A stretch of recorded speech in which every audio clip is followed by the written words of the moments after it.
ಕುಮಟಾ ತಾಲೂಕಿನ ಕಲ್ಲಬ್ಬೆ ಗ್ರಾಮ ಪಂಚಾಯತ್ ವ್ಯಾಪ್ತಿಯಲ್ಲಿ 23.22 ಕೋಟಿ ರೂಪಾಯಿ ವೆಚ್ಚದಲ್ಲಿ ನಿರ್ಮಾಣವಾದ ಬೊಗ್ರಿಬೈಲ್ ಸೇತುವೆಯನ್ನು ಉತ್ತರ ಕನ್ನಡ ಜಿಲ್ಲಾ ಉಸ್ತುವಾರಿ ಸಚಿವ ಮಂಕಾಳ್ ವೈದ್ಯರು ಲೋಕಾರ್ಪಣೆಗೊಳಿಸಿದರು.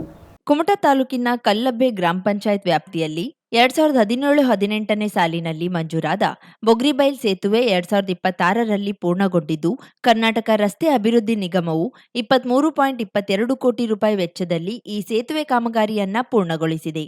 ಈ ನೂತನ ಸೇತುವೆಯನ್ನ ಲೋಕಾರ್ಪಣೆಗೊಳಿಸಿ ಮಾತನಾಡಿದ ಜಿಲ್ಲಾ ಉಸ್ತುವಾರಿ ಸಚಿವ ಮಂಕಾಳ್ ವೈದ್ಯರು, ಇಲ್ಲಿನ ಜನರ ಬೇಡಿಕೆಯಂತೆ 2017-18ನೇ ಸಾಲಿನಲ್ಲಿ ನಮ್ಮದೇ ಕಾಂಗ್ರೆಸ್ ಸರ್ಕಾರ ಈ ಸೇತುವೆಗೆ ಕಾಮಗಾರಿಗೆ ಶಂಕುಸ್ಥಾಪನೆಯನ್ನ ಅಂದಿನ ಸಿಎಂ ನಮ್ಮ ಸಿದ್ದರಾಮಯ್ಯ ಸಾಹೇಬರು ನೆರವೇರಿಸಿದ್ರು. ಅಂದು ನಮ್ಮ ಶಾರದಾ ಶೆಟ್ಟರು ಶಾಸಕರಾಗಿದ್ರು. ಈಗ ಆ ಸೇತುವೆಯ ಕಾಮಗಾರಿ ಮುಗಿದಿದ್ರಿಂದ ನಾನು ಲೋಕಾರ್ಪಣೆ ಮಾಡಿದ್ದೇನೆ. ಈ ಸೇತುವೆ ಕಾಮಗಾರಿ ಪ್ರಗತಿಯಲ್ಲಿರುವಾಗ ಅನುದಾನ ವಿಳಂಬವಾದಾಗ ಈಗಿನ ಶಾಸಕ ದಿನಕರ್ ಶೆಟ್ಟಿಯವರು ಮುತುವರ್ಜಿ ವಹಿಸಿ ಅನುದಾನ ಬಿಡುಗಡೆ ಮಾಡಿಸಿ ಸೇತುವೆ ಕಾಮಗಾರಿಗೆ ವೇಗ ನೀಡಿದ್ರು. ಸಂಪರ್ಕ ರಸ್ತೆ ನಿರ್ಮಾಣಕ್ಕೂ ಸಹಕಾರ ನೀಡಿದ್ದಾರೆ. ಎಲ್ಲರ ಸಹಕಾರದಿಂದ ಈ ಭಾಗದಲ್ಲಿ ಸುಸಜ್ಜಿತ ಸೇತುವೆ ನಿರ್ಮಾಣವಾಗಿದ್ರಿಂದ ಇಲ್ಲಿನ ಜನರಿಗೆ ಭಾರಿ ಅನುಕೂಲವಾಗಿದೆ. ನಮ್ಮ ಸರ್ಕಾರದ ಉದ್ದೇಶನೂ ಅದೇ. ಗ್ರಾಮೀಣ ಭಾಗದ ಜನರಿಗೆ ಅನುಕೂಲ ಮಾಡಿಕೊಡುವ ನಿಟ್ಟಿನಲ್ಲಿ ನಾವೆಲ್ಲರೂ ಕಾರ್ಯನಿರ್ವಹಿಸುತ್ತಿದ್ದೇವೆ ಎಂದರು. 350 ಕೋಟಿ ರೂಪಾಯಿ ಜಿಲ್ಲೆಗೆ ಕೊಟ್ಟಿದ್ರು. ಅದು ಪ್ರಥಮ ಬಾರಿಗೆ KRDCL ಆ ಯೋಜನೆ ಆ ಇಲಾಖೆ ಬಂದಿದ್ದು ನಮ್ಮ ಜಿಲ್ಲೆಗೆ ಬಂದಿದ್ದು ಪ್ರಪ್ರಥಮ ಅಂದರೆ ತಪ್ಪಾಗಲಿಕ್ಕಿಲ್ಲ. ಯಾಕೆಂದರೆ ಈ 5 ತಾಲೂಕಿಗೆ ಬರಲಿಲ್ಲ ನನಗೆ ಗೊತ್ತಿದ್ದಾಗೆ. ನಾವು ಸರಾವತಿ ಅಲ್ಲಿ ಇದು ಅಳವಿಕೋಡಿ ಇರ್ಬೋದು, ನಮ್ಮಲ್ಲಿ ಒಂದು ಅಳವಿಕೋಡಿ ಇದೆ, ಸಿರಾಲಿ ಅಳವಿಕೋಡಿ, ಇಲ್ಲಿ ಐಗೋಲ್ ಕೊಳುವೆ, ನಾವು ಗಂಗಾವಳಿ ಮಂಜುಗುಣಿ, ಆ ಕಡೆ ನಮ್ಮದು ಇವರು ಸತೀಶ್ ಐಲೂರು ಕ್ಷೇತ್ರ ಅಂಕೋಲ ಎಲ್ಲ ಟೋಟಲ್ ಹೆಚ್ಚು ಕಡಿಮೆ ಇದು 8ನೇ ವರ್ಷ ಅಂತ ಕಾಣ್ತದೆ. ಆಗ ಸನ್ಮಾನ್ಯ ಮುಖ್ಯಮಂತ್ರಿಗಳು ಬಂದು ನಮ್ಮಲ್ಲೆಲ್ಲ ಉದ್ಘಾಟನೆ ಮಾಡಿದರು. ಶಂಕುಸ್ಥಾಪನೆ ಉದ್ಘಾಟನೆ ಎಲ್ಲ ಮುಖ್ಯಮಂತ್ರಿಗಳು ಅಡಿಗಲ್ ಮೂಲಕ ಮಾಡಿದರು. ಸನ್ಮಾನ್ಯ ಸಿದ್ದರಾಮಯ್ಯ ಸಾಹೇಬರು ಇವರೇ ಆವಾಗ ಮುಖ್ಯಮಂತ್ರಿ ಇದ್ದರು.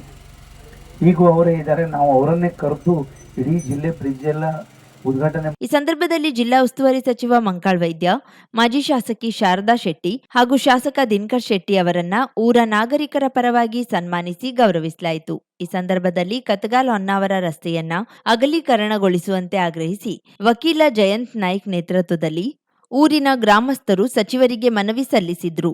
ಕಲ್ಲಬ್ಬೆ, ಅಳ್ಕೋಡ್ ಹಾಗೂ ದಿವಿಗಿ ಪಂಚಾಯತ್ನ ಜನರಿಗೆ ಈ ಒಂದು ಈಗಾಗಲೇ ಸೇತುವೆ ನಿರ್ಮಾಣ ಆಗಿದೆ. ಬಹುಶಃ ಎಲ್ಲರಿಗೂ ಇದರಿಂದ ಬಹಳ ಸಹಾಯ ಆಗ್ತಾ ಇದೆ. ಈ ಬ್ರಿಡ್ಜ್ ಅನ್ನ ನಾವು ಎತ್ಕೊಂಡದ್ದು ಅಂದ್ರೆ ಇದನ್ನು ಈ ಬ್ರಿಡ್ಜ್ ಆಗಲಿ ಅಂತ ನಾವು ಮನವಿ ಮಾಡಿದ್ದು ಸುಮಾರು 2017ನೇ ಇಸ್ವಿಲಿ. ಆವಾಗ ಸಿದ್ದರಾಮಯ್ಯನವರು ಮುಖ್ಯಮಂತ್ರಿ ಇದ್ದಂಥ ಕಾಲ. ಆವಾಗ ಕುಮಟಾ ಕ್ಷೇತ್ರವನ್ನು ಪ್ರತಿನಿಧಿಸುವಂಥವರು ಶಾರದಾ ಶೆಟ್ಟಿ ಆಗಿದ್ರು. ಶಾರದಾ ಶೆಟ್ಟಿ ಅವರು ನಾವೇನು ಇಲ್ಲಿ ಬ್ರಿಡ್ಜನ್ನು ಪ್ರಪೋಸಲ್ ಇಟ್ಟಾವಾಗ ನಮಗೆ ಅತ್ಯಂತ ಸಹಾಯ ಮಾಡಿದ್ದಾರೆ. ಮತ್ತು ಅದನ್ನು ಯಾವ ರೀತಿ ಯಾವ ಅಧಿಕಾರಿಗಳನ್ನು ನೀವು ಮೀಟ್ ಮಾಡಬೇಕು, ಯಾವ ರೀತಿ ಮಾಡಬೇಕು ಅಂತ ಸಲಹೆ ಕೊಡೋದ್ರ ಮುಖೇನ ಈ ಒಂದು ಬ್ರಿಡ್ಜ್ ಆಗುವಲ್ಲಿ ತಮ್ಮ ಸಂಪೂರ್ಣ ಸಹಕಾರವನ್ನು ನೀಡಿದ್ದಾರೆ. ಇದು ಸುಮಾರು ಒಂದು 35 ಕೋಟಿ ಪ್ರಾಜೆಕ್ಟ್ ಇದು ಈಗಾಗಲೇ ಆಗಿದೆ. ಇವತ್ತು ಇದನ್ನು ಉದ್ಘಾಟನೆ ಮಾಡಲಿಕ್ಕೂ ಬಂದಿದ್ದಾರೆ. ಆದರೆ ಅವರ ಶ್ರಮದಿಂದ ಆಗಿದೆ ಅಂದರೆ ನಾವು ಈ ಜನ ಅತ್ಯಂತ ಖುಷಿಯಿಂದ. ಈ ಸಂದರ್ಭದಲ್ಲಿ ಕುಮಟಾ ಬ್ಲಾಕ್ ಕಾಂಗ್ರೆಸ್ ಅಧ್ಯಕ್ಷ ಭುವನ್ ಭಾಗವತ್, ಕಲ್ಲಬ್ಬೆ ಗ್ರಾಮ ಪಂಚಾಯತ್ ಅಧ್ಯಕ್ಷೆ ಕಮಲಾ ನಾಗರಾಜ್ ಮುಕ್ರಿ, ಮೂರೂರು ಗ್ರಾಮ ಪಂಚಾಯತ್ ಅಧ್ಯಕ್ಷೆ ಭಾರತಿ ನಾಯ್ಕ್, ಮಾಜಿ ಅಧ್ಯಕ್ಷೆ ಶೋಭಾ ನಾಯ್ಕ್, ಗ್ರಾಮ ಪಂಚಾಯತ್ ಸದಸ್ಯರು, ಕಾಂಗ್ರೆಸ್ ಮುಖಂಡರಾದ ರತ್ನಾಕರ್ ನಾಯ್ಕ್, ಭಾಸ್ಕರ್ ಪಟಗಾರ್, ವೈಭವ್ ನಾಯ್ಕ್, ಪ್ರಮುಖರಾದ ಚಂದ್ರಹಾಸ್ ನಾಯ್ಕ್, ಮೈಕಲ್ ಫರ್ನಾಂಡಿಸ್, ವಿನಾಯಕ್ ಅಂಬಿಗ ಇತರರಿದ್ದರು. ಹೊನ್ನಾವರದ ಲಯನ್ಸ್ ಕ್ಲಬ್ 50 ವರ್ಷಗಳಿಂದ ಅನೇಕ ಸಮಾಜಮುಖಿ ಕಾರ್ಯವನ್ನ ಮಾಡೋದ್ರ ಮೂಲಕ ಸಮಾಜಕ್ಕೆ ಹಿತವನ್ನ ನೀಡಿದೆ ಎಂದು ಸಂಸದ ವಿಶ್ವೇಶ್ವರ ಹೆಗಡೆ ಕಾಗೇರಿ ಹೇಳಿದರು. ಹೊನ್ನಾವರ ಪಟ್ಟಣದ ಪ್ರಭಾತನಗರದ ಲಯನ್ಸ್ ವಿದ್ಯಾಭವನದಲ್ಲಿ ರವಿವಾರ ನಡೆದ ಹೊನ್ನಾವರ ಲಯನ್ಸ್ ಕ್ಲಬ್ಬಿನ ಸುವರ್ಣ ಮಹೋತ್ಸವ ಉದ್ಘಾಟಿಸಿ ಮಾತನಾಡಿದರು. ಅಭಿವೃದ್ಧಿ ಕೆಲಸಗಳು ಮಾತ್ರವಲ್ಲ, ಒಳ್ಳೆಯ ಕೆಲಸ ಮಾಡುವವರಿಗೆ ಬೆಂಬಲ ನೀಡುವುದು ಕೂಡ ಜನಪ್ರತಿನಿಧಿಯಾದವರ ಜವಾಬ್ದಾರಿಯಾಗಿದೆ. ಸಮಾಜದಲ್ಲಿ ಪರಿವರ್ತನೆಯಾಗಲು ರಚನಾತ್ಮಕವಾಗಿ ಕೆಲಸ ಮಾಡಬೇಕು ಎಂದರು. ಅದಕ್ಕೆ ನಮ್ಮ ಸಂಪೂರ್ಣವಾದ ಬೆಂಬಲ ಕೊಡೋದು ಜನಪ್ರತಿನಿಧಿಗಳ ಜವಾಬ್ದಾರಿ. ಅದು ಜವಾಬ್ದಾರಿ. ಹಾಗಾಗಿ ನಾನು ಸಹ ನೀವು ಮಾಡ್ತಾ ಇರುವಂಥ ಒಳ್ಳೆಯ ಕೆಲಸ 50 ವರ್ಷದಿಂದ ನಮ್ಮೂರಿಗೆ ಒಂದು ಹಿತವನ್ನು ಕೊಟ್ಟಂಥದ್ದು. ಹಾಗಾಗಿ ನಿಮ್ಮ ಜೊತೆಗೆ ನಾನು ನಿಮ್ಮ ಸಂತೋಷದಲ್ಲಿ ಭಾಗಿಯಾಗೋಣ ಅಂತ ಬಂದಿದ್ದೇನೆ. ನಾನು ಪ್ರಾರಂಭದಿಂದ ಜೀವೋತ್ತಮ ನಾಯ್ಕರು, ವಸಂತ ಪ್ರಭು ಅವರು ಇಬ್ಬರು ಸಂಸ್ಥಾಪಕ ಸದಸ್ಯರಾಗಿರೋರಲ್ಲಿ ನಮ್ಮ ಮಧ್ಯೆ ಇದ್ದಾರೆ. ನಾನು ಅವರಿಗೆ ಆಯುಷ್ಯವನ್ನು, ಆರೋಗ್ಯವನ್ನು ದೇವರಲ್ಲಿ ಪ್ರಾರ್ಥಿಸ್ತೇನೆ. ಸುಮಾರು ನಾನು ಕೇಳ್ತಾ ಇದ್ದೆ, 400 ಜನ ಇದುವರೆಗೆ ಸದಸ್ಯರಾಗಿ ಹೋದರಂತೆ. ಈಗ ಶಾಸಕ ದಿನಕರ್ ಶೆಟ್ಟಿ ಲಯನ್ಸ್ ಪಾಕಶಾಲೆ ಕೊಠಡಿಯನ್ನ ಉದ್ಘಾಟಿಸಿ ಮಾತನಾಡಿ, ಲಯನ್ಸ್ ಮತ್ತು ರೋಟರಿ ಕ್ಲಬ್ಗಳಲ್ಲಿ ನಿಸ್ವಾರ್ಥ ಸೇವೆ ಇದೆ. ಹೊನ್ನಾವರದ ಲಯನ್ಸ್ ಕ್ಲಬ್ ಹಲವಾರು ಸಮಾಜಮುಖಿ ಕಾರ್ಯಗಳಿಂದ ಜನಮನ್ನಣೆ ಪಡೆದಿದೆ. ಲಯನ್ಸ್ ಪಾಕಶಾಲೆ ಕಟ್ಟಡಕ್ಕೆ 5 ಲಕ್ಷ ರೂಪಾಯಿಗಳ ಅನುದಾನವನ್ನ ಶಾಸಕರ ಪ್ರದೇಶಾಭಿವೃದ್ಧಿ ನಿಧಿಯಿಂದ ನೀಡುವುದಾಗಿ ಹೇಳಿದ್ರು. ಸ್ವಲ್ಪ ಗುತ್ತಿಗೆದಾರರು ಬರಲಿಲ್ಲ, ಕೆಲಸ ಮಾಡಲಿಕ್ಕೆ ಒಂದು ಎರಡನೇದು ದುಡ್ಡು ಕೈಲಿ ಸಿಗುದಿಲ್ಲ ಅನ್ನೋಂಥದ್ದು ನೋವು ಅವ್ರಿಗೆ ಇರ್ಬೋದು. ಹೀಗಾಗಿ ಸ್ವಲ್ಪ ತಡ ಮಾಡಿದ್ದಾರೆ. ಮತ್ತು ನಾನು ಬರುವಾಗ ಹೇಳಿದೆ, ಕುಮಟಾ ನಗರದಲ್ಲಿ ಇರುವಂಥ ರಸ್ತೆ ಎಷ್ಟು ಮತ್ತು ಹೊನ್ನಾವರ ನಗರದಲ್ಲಿ ಬರೀ ನಿಮ್ಮ ಗಾಂಧಿನಗರ್, ರಜತ್ಗಿರಿ, KHB ಈ ಇಷ್ಟು ರಸ್ತೆಗಳಿದಾವಲ್ಲ, ಇಷ್ಟೇ ರಸ್ತೆ ನಮ್ಮ ಕುಮಟಾ ನಗರದಲ್ಲಿದೆ. ಆದರೆ ಹೊನ್ನಾವರದಲ್ಲಿ ಮತ್ತು ಕೆಳಗಡೆ ಇದೆಯಲ್ಲ ಬೇಕಾದಷ್ಟು, ಅಲ್ಲಿ ಬೇರೆ ಇಷ್ಟೇ ರಸ್ತೆ ನಮ್ಮ ಕುಮಟಾದಲ್ಲಿದೆ. ಹೀಗಾಗಿ ಅಲ್ಲಿ ರಸ್ತೆ ಕಡಿಮೆ ಇರೋದ್ರಿಂದ ಸ್ವಲ್ಪ ಹೆಚ್ಚಿಗೆ ಮಾಡಿದಂಗೆ ಕಾಣಿಸ್ತದೆ. ಇಲ್ಲಿ ಮುಖ್ಯ ಅತಿಥಿಯಾಗಿ ಪಾಲ್ಗೊಂಡ ನಿವೃತ್ತ ಪ್ರಾಧ್ಯಾಪಕ ಡಾಕ್ಟರ್ ಶ್ರೀಪಾದ್ ಶೆಟ್ಟಿ ಮಾತನಾಡಿ, ಸೇವೆ ದೊಡ್ಡ ಧರ್ಮ, ಲಯನ್ಸ್ ಕ್ಲಬ್ ಅದನ್ನ ಮುಂದುವರಿಸಿಕೊಂಡು ಬಂದಿದೆ ಎಂದರು. ರಾಜೇಶ್ ಸಾಳಹೆತ್ತಲ್ ಮಾತನಾಡಿದ್ರು. ವೇದಿಕೆಯಲ್ಲಿ ಲಯನ್ಸ್ ಕ್ಲಬ್ ಸುವರ್ಣ ಮಹೋತ್ಸವ ಆಚರಣೆ ಸಮಿತಿಯ doctor AV Shanbhag, NG Bhat, Vasant Prabhu, Janardhan Naik ಮತ್ತಿತರರು ಉಪಸ್ಥಿತರಿದ್ದರು. ಸುವರ್ಣ ಮಹೋತ್ಸವ ಸಮಿತಿಯ ಚೇರ್ಮನ್ SJ ಕೈರನ್ ಸ್ವಾಗತಿಸಿದ್ರು. ಜಂಟಿ ಕಾರ್ಯದರ್ಶಿ ಡಾಕ್ಟರ್ ಸುರೇಶ್ S ವಂದಿಸಿದ್ರು. ಪ್ರಶಾಂತ್ ಹೆಗಡೆ ಮೂಡಲ್ಮನೆ ಕಾರ್ಯಕ್ರಮ ನಿರ್ವಹಿಸಿದ್ರು. ಲಯನ್ಸ್ ಕ್ಲಬ್ ಸುವರ್ಣ ಮಹೋತ್ಸವದ ಅಂಗವಾಗಿ ಬಂದರಿನಲ್ಲಿ ಬಿಸಿಲಿನಲ್ಲಿ ಕುಳಿತು ಮೀನು ಮಾರಾಟ ಮಾಡುವ ಮಹಿಳೆಯರಿಗೆ ನೆರಳಿನ ದೊಡ್ಡ ಛತ್ರಿ, ಆಶಾ ಕಾರ್ಯಕರ್ತೆಯರಿಗೆ ವಾಟರ್ ಹೀಟರ್ ಅನ್ನ ಈ ಸಂದರ್ಭದಲ್ಲಿ ಕೊಡುಗೆಯಾಗಿ ನೀಡಲಾಯಿತು. ಹಳದಿಪುರ ಸಾರ್ವಜನಿಕರಿಗೆ ಮತ್ತು ಗ್ರಾಮ ಪಂಚಾಯತ್ ಸದಸ್ಯರಿಗೆ ಅನುಕೂಲವಾಗುವಂತಹ ಕಟ್ಟಡವನ್ನ ನಾವು ನಿರ್ಮಿಸಿದ್ದೇವೆ. ಅದೇ ರೀತಿ ಜಿಲ್ಲೆಯ ಎಲ್ಲ ಪಂಚಾಯತ್ ಕಟ್ಟಡವನ್ನ ನಿರ್ಮಿಸುತ್ತೇವೆ ಎಂದು ಮೀನುಗಾರಿಕೆ, ಬಂದರು, ಒಳನಾಡು ಸಾರಿಗೆ ಹಾಗೂ ಜಿಲ್ಲಾ ಉಸ್ತುವಾರಿ ಸಚಿವ ಮಂಕಾಳ್ ವೈದ್ಯ ಹೇಳಿದರು. ಹೊನ್ನಾವರ ತಾಲೂಕಿನ ಹಳದಿಪುರದಲ್ಲಿ ಮಂಗಳವಾರ ಗ್ರಾಮ ಪಂಚಾಯತ್ ನೂತನ ಕಟ್ಟಡ ಉದ್ಘಾಟಿಸಿ ಮಾತನಾಡಿದ ಅವರು, ಗ್ರಾಮ ಪಂಚಾಯತ್ಗಳ ಅಧಿಕಾರ ಅವಧಿ ಫೆಬ್ರವರಿಯಲ್ಲಿ ಮುಗಿಯುತ್ತಿದ್ದು ಮಾರ್ಚ್ ಚುನಾವಣೆ ನಡೆಸಲು ತೀರ್ಮಾನಿಸಿದ್ದೇವೆ. ಜಿಲ್ಲೆಯಲ್ಲಿ ಎಲ್ಲಾ ಪಂಚಾಯತ್ಗಳಲ್ಲಿ ಜನಸಾಮಾನ್ಯರ ಕೆಲಸ ಕಾರ್ಯಗಳಿಗೆ ಅನುಕೂಲ ಆಗುವಂತೆ ಕಟ್ಟಡ ಮತ್ತು ಅಧಿಕಾರಿಗಳನ್ನು ಸುವ್ಯವಸ್ಥೆಗೊಳಿಸಲಾಗುವುದು ಎಂದರು. ಪ್ರತಿ ವಿಧಾನಸಭಾ ಕ್ಷೇತ್ರಗಳ ವ್ಯಾಪ್ತಿಯಲ್ಲೂ 2.5 ವರ್ಷಗಳಲ್ಲಿ ಗ್ಯಾರಂಟಿ ಯೋಜನೆಗಳ 300 ಕೋಟಿ ರೂಪಾಯಿಗಳಷ್ಟು ಜನರಿಗೆ ತಲುಪಿದೆ ಎಂದರು.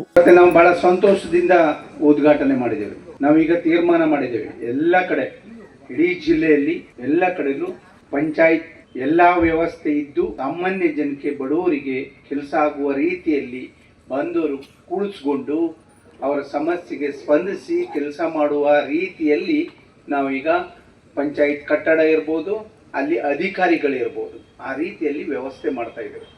ಹಂತದಲ್ಲಿದ್ದೀರಿ ತಾವು, ಅಧ್ಯಕ್ಷರು, ಉಪಾಧ್ಯಕ್ಷರು, ಎಲ್ಲ ಸದಸ್ಯರು. ಹೆಚ್ಚು ಕಡಿಮೆ ಮರು ತಿಂಗಳ 10ನೇ ತಾರೀಕು ಅಂತ ಕಾಣುತ್ತದೆ. ಒಂದು 4 ದಿನ ಹೆಚ್ಚು ಕಡಿಮೆ ಇರ್ಬೋದು. ಬೇರೆ ಬೇರೆ ಪಂಚಾಯತ್ ಬೇರೆ ಬೇರೆ ಇದಿದೆ, ಒಂದು 4 ದಿನ ವ್ಯತ್ಯಾಸ ಇದೆ. ಅಂತೂ ಫೆಬ್ರವರಿ ಲಾಸ್ಟ್ ಒಳಗೆ ಮುಕ್ತಾಯ ಆಗ್ತದೆ. ಮಾರ್ಚ್ ಅಲ್ಲಿ ಎಲೆಕ್ಷನ್ ಮಾಡೋದು ಅಂತೇಳಿ ತೀರ್ಮಾನ ಮಾಡಿದ್ದಾರೆ. ಮತ್ತೆ ಕಾನೂನಿನ ತೊಡಕು ಅಥವಾ ಏನಾದರೂ ವ್ಯತ್ಯಾಸ ಆದ್ರೆ ಮಾತ್ರ ಮುಂದೆ ಹೋಗ್ತದೆ, ಇಲ್ಲಾಂದ್ರೆ ಮಾರ್ಚ್ ಅಲ್ಲಿ ನಾವು ಎಲೆಕ್ಷನ್ ಮಾಡೋದು ಅಂತೇಳಿ ತೀರ್ಮಾನ ಮಾಡಿದ್ವಿ. ಶಾಸಕ ದಿನಕರ್ ಶೆಟ್ಟಿ ಮಾತನಾಡಿ, ರಾಮಕೃಷ್ಣ ಹೆಗಡೆ ಅವರು ಪ್ರಥಮ ಬಾರಿಗೆ ಮಂಡಳ ಪಂಚಾಯತ್, ಜಿಲ್ಲಾ ಪರಿಷತ್ ವ್ಯವಸ್ಥೆಯನ್ನ ತಂದು ಜನಸಾಮಾನ್ಯರಿಗೆ ಅಧಿಕಾರ ಸಿಗುವಂತೆ ಮಾಡಿದ್ದಾರೆ ಎಂದರು. ಮನಗಂಡು ಸನ್ಮಾನ್ಯ ದಿವಂಗತ ರಾಮಕೃಷ್ಣ ಹೆಗಡೆ ಅವರು ಮಂಡಲ ಪಂಚಾಯತ್ ಅನ್ನ ತಂದ್ರು. ಯಾರು ಗ್ರಾಮ ಚಾವಡಿಗೆ ಹೋಗಿ ಶಾನ್ಭೋಗ್ರನ್ನ ಭೇಟಿ ಮಾಡ್ತಾ ಇದ್ರಲ್ಲ, ಅವರೇ ಗ್ರಾಮ ಪಂಚಾಯತ್ ಅಲ್ಲಿ ಇವತ್ತು ಅಧ್ಯಕ್ಷರಾಗಿ ಕೂತ್ಕೊಳ್ತಾರೆ. ಅಧ್ಯಕ್ಷರ ಎದುರಿಗೆ ಶಾನ್ಭೋಗ್ರು ಬಂದು ನಿಂತಿರ್ತಾರೆ. ಇದು ರಾಮಕೃಷ್ಣ ಹೆಗಡೆಯವರ ಒಂದು ಪರಿಕಲ್ಪನೆ. ನೋಡಿ ಎಷ್ಟು ಉತ್ತಮವಾದಂಥದ್ದು. ಇವತ್ತು ಪ್ರತಿಯೊಬ್ಬರು ನೀವೇ ಯಜಮಾನರು ಅನ್ನುವಂತ ಒಂದು ಪದ್ಧತಿಯನ್ನ ರಾಮಕೃಷ್ಣ ಹೆಗಡೆಯವರು ಜಾರಿಗೆ ತಂದ ನಂತರ ಮಂಡಲ ಪಂಚಾಯತ್ ಇತ್ತು.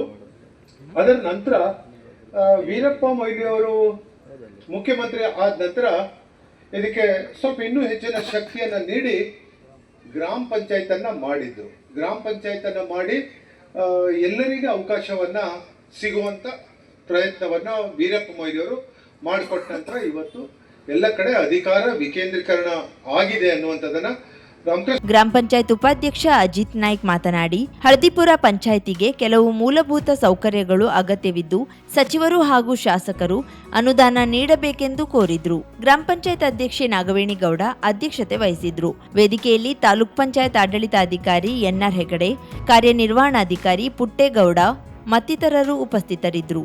ಪಂಚಾಯತ್ ಅಭಿವೃದ್ಧಿ ಅಧಿಕಾರಿ ಗಣಪತಿ ಎಲ್ ನಾಯ್ಕ್ ಸ್ವಾಗತಿಸಿದ್ರು. ಶಿಕ್ಷಕ ಸುದೀಶ್ ನಾಯ್ಕ್ ಕಾರ್ಯಕ್ರಮ ನಿರ್ವಹಿಸಿ ವಂದಿಸಿದ್ರು. 50,000ಕ್ಕೂ ಅಧಿಕ ಸಬ್ಸ್ಕ್ರೈಬರ್ಸ್, 1.68 ಕೋಟಿಗೂ ಮೀರಿದ ವ್ಯೂಸ್, ಸುದ್ದಿಯೊಂದು 10 ಲಕ್ಷಕ್ಕೂ ಹೆಚ್ಚು ವ್ಯೂಸ್ ಕಂಡ ಹೆಗ್ಗಳಿಕೆ, ವಸ್ತುನಿಷ್ಠ ಮತ್ತು ಖಾತ್ರಿಯಾದ ವರದಿಗಾರಿಕೆ, ಉತ್ತರ ಕನ್ನಡದ ಅತಿ ಹೆಚ್ಚು ಸಬ್ಸ್ಕ್ರೈಬರ್ ಹೊಂದಿರುವ ಯೂಟ್ಯೂಬ್ ಚಾನೆಲ್ ಕರಾವಳಿ ಮುಂಜಾವು ಡಿಜಿಟಲ್ ವೀಕ್ಷಕರಿಗೆ ಧನ್ಯವಾದ. ಇನ್ಮುಂದೆ ಸುದ್ದಿಯಲ್ಲ ಮತ್ತಷ್ಟು ಸೊಗಸು. ನಿಮ್ಮಲ್ಲಿಯ ಸಭೆ ಸಮಾರಂಭ, ಅಂಗಡಿ ವ್ಯಾಪಾರ ಮಳಿಗೆಯ ಸಹಕಾರಿ ಸಂಸ್ಥೆಯ ಶುಭಾರಂಭದ ಕಾರ್ಯಕ್ರಮಗಳ ವಿಸ್ತೃತ ವಿಡಿಯೋ ಸುದ್ದಿ ಸಂಪರ್ಕಿಸಿ ನಮ್ಮ ಕರಾವಳಿ ಮುಂಜಾವು ಡಿಜಿಟಲ್ ಪ್ರತಿನಿಧಿಗಳನ್ನ.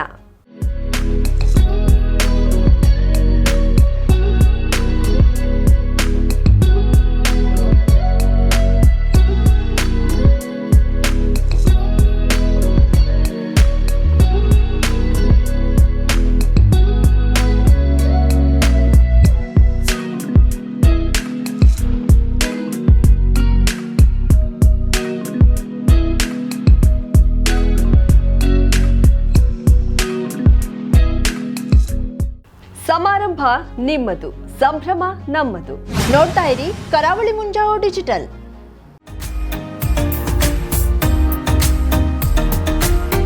ಮಿಲನ್ ಎಂಟರ್ಪ್ರೈಸಸ್ ಬೃಹತ್ ಎಲೆಕ್ಟ್ರಾನಿಕ್ ಹಾಗೂ ಫರ್ನಿಚರ್ ಮಳಿಗೆ.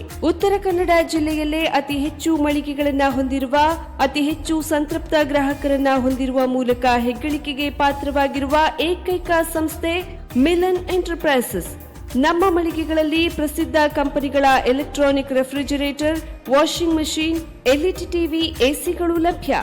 ಭಾರತದ ಕರಾವಳಿ ಹವಾಮಾನಕ್ಕೆ ಹೊಂದಿಕೊಳ್ಳುವ ನಂಬರ್ 1 ಬ್ರ್ಯಾಂಡ್ ಆದ ಗೋದ್ರೇಜ್ ಕಂಪನಿಯ ಕಪಾಟು, ಆಫೀಸ್ ಟೇಬಲ್, ಆಫೀಸ್ ಚೇರ್, ಬ್ಯಾಂಕ್ಗಳಿಗೆ ಹಾಗೂ ಚಿನ್ನದ ಅಂಗಡಿಗಳಿಗೆ ಬೇಕಾಗುವ ಸೇಫ್ ಲಾಕರ್ಗಳು ಅತಿ ಕಡಿಮೆ ಬೆಲೆಯಲ್ಲಿ ಲಭ್ಯವಿದೆ. Teak wood sofa set, wooden dining table ಹಾಗೂ ಗ್ರಾಹಕರಿಗೆ ಬೇಕಾಗುವ ಅಳತೆಯಲ್ಲಿ ನಿಮ್ಮ ಮನೆಗೆ ಹೊಂದಿಕೊಳ್ಳುವ ಹಾಗೆ ಫರ್ನಿಚರ್ ಗಳನ್ನ ಮಾಡಿಕೊಡಲಾಗುವುದು. ಕಸ್ಟಮೈಸ್ಡ್ ಕಿಚನ್, ವಾರ್ಡ್ರೋಬ್ ಗಳನ್ನ ಅತಿ ಹೆಚ್ಚು ವರ್ಷಗಳ ಕಾಲ ಬಾಳಿಕೆ ಬರುವ ಹಾಗೆ ವಾರಂಟಿಯೊಂದಿಗೆ ಮಾಡಿಕೊಡಲಾಗುವುದು.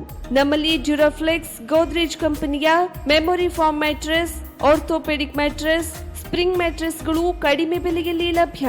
ವಿವಿಧ ಕಂಪನಿಗಳ ನವೀನ ಮಾದರಿಯ mixer, grinder, fan, cooker, tawa, flask, micro ಓವೆನ್ಗಳು ಲಭ್ಯವಿದೆ. 0% ಬಡ್ಡಿಯೊಂದಿಗೆ ಸ್ಥಳದಲ್ಲಿಯೇ ಬಜಾಜ್ ಫೈನಾನ್ಸ್ ನಿಂದ ಸಾಲ ಸೌಲಭ್ಯವಿದೆ. ಮಿಲನ್ ಎಂಟರ್ಪ್ರೈಸಸ್ ನಲ್ಲಿ ಖರೀದಿ ಮಾಡುವ ಗ್ರಾಹಕರಿಗೆ ಡಿಸ್ಕೌಂಟ್ ಮತ್ತು ಗಿಫ್ಟ್ ಜೊತೆಗೆ ಪ್ರತಿ 2,000 ರೂಪಾಯಿಗಳ ಖರೀದಿಗೆ ಒಂದು ಬಂಪರ್ ಲಕ್ಕಿ ಡ್ರಾ ಕೂಪನ್ ನೀಡಲಾಗುವುದು. ಈ ಲಕ್ಕಿ ಡ್ರಾ ನಲ್ಲಿ 7 ಲಕ್ಷದವರೆಗೆ ಬಹುಮಾನ ಗೆಲ್ಲುವ ಅವಕಾಶ ನಿಮ್ಮದಾಗಿರುತ್ತದೆ. ಲಕ್ಕಿ ಡ್ರಾದಲ್ಲಿ 1 ಕಾರ್, 2 ಬೈಕ್ ಮತ್ತು ರೆಫ್ರಿಜರೇಟರ್, ವಾಷಿಂಗ್ ಮಷೀನ್ ಸೇರಿದಂತೆ 30 ಲಕ್ಕಿ ಗ್ರಾಹಕರಿಗೆ ಬಹುಮಾನ ಗೆಲ್ಲುವ ಅವಕಾಶ. ಗ್ರಾಹಕರ ಸಂತೃಪ್ತಿಗೆ ನಮ್ಮ ಮೊದಲ ಆದ್ಯತೆ ಎನ್ನುವುದು ಮಿಲನ್ ಎಂಟರ್ಪ್ರೈಸಸ್ ನ ವಾಕ್ಯ.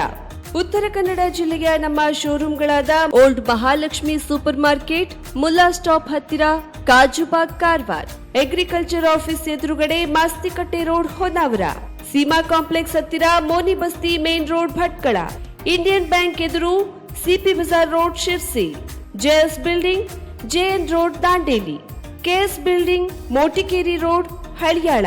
ಇಲ್ಲಿಗೆ ತಪ್ಪದೇ ಭೇಟಿ ನೀಡಿ ಸಂತೃಪ್ತರಾಗಿ.